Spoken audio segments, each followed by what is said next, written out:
Hi, my name is Patricia McClellan Terrell, and I write under the pen name P.M. Terrell. And I want to talk to you today about a book that I read called The House by the Lake by Ella Carey. The House by the Lake is a historical romance.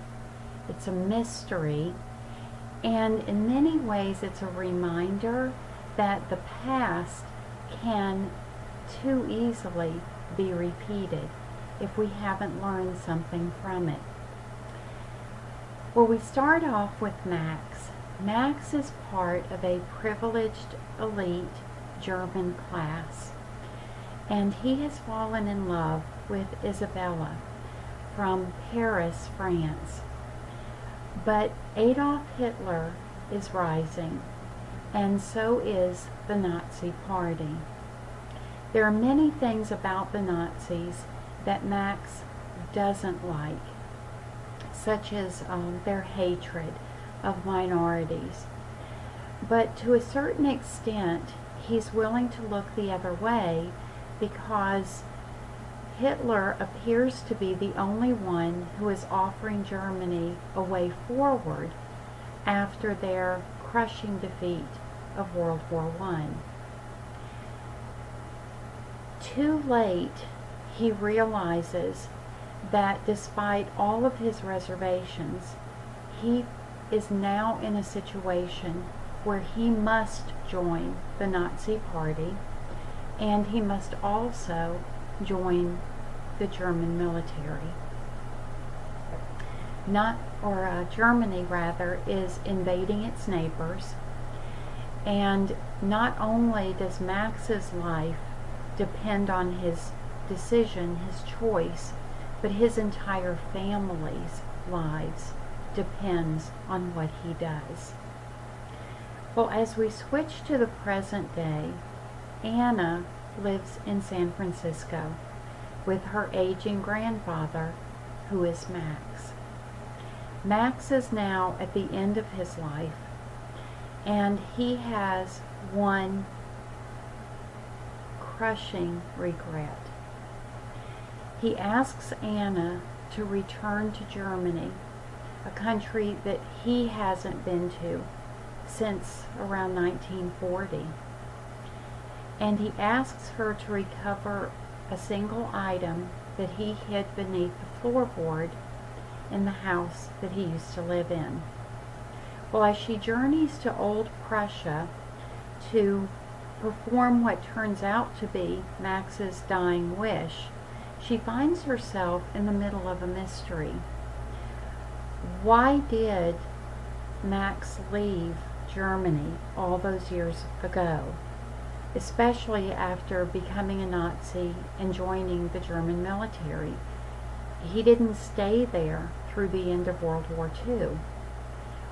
Why didn't he return to the village and to his old home after East Germany was reunited with West Germany, and those from the East who had fled were offered the ability to purchase back their old properties?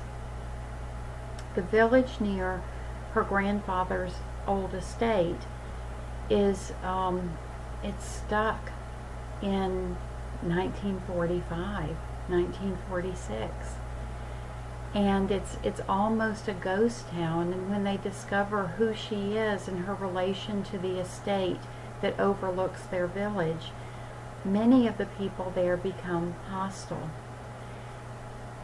She finds a Berlin attorney who is willing to help her recover the item, but it places both of them on a path that will uncover secrets of the past, a tragic love story, and it will also change their own lives in the process.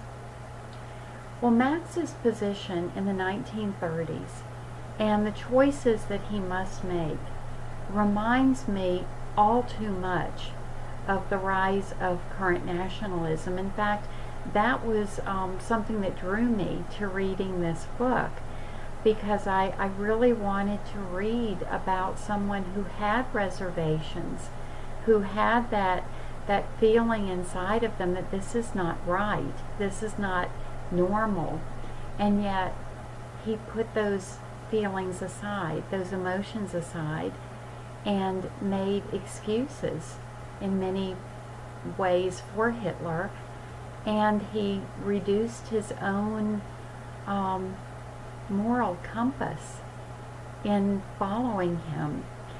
And I wanted to know what his thinking was and why he did that and how these things occur. Well, it's well worth reading.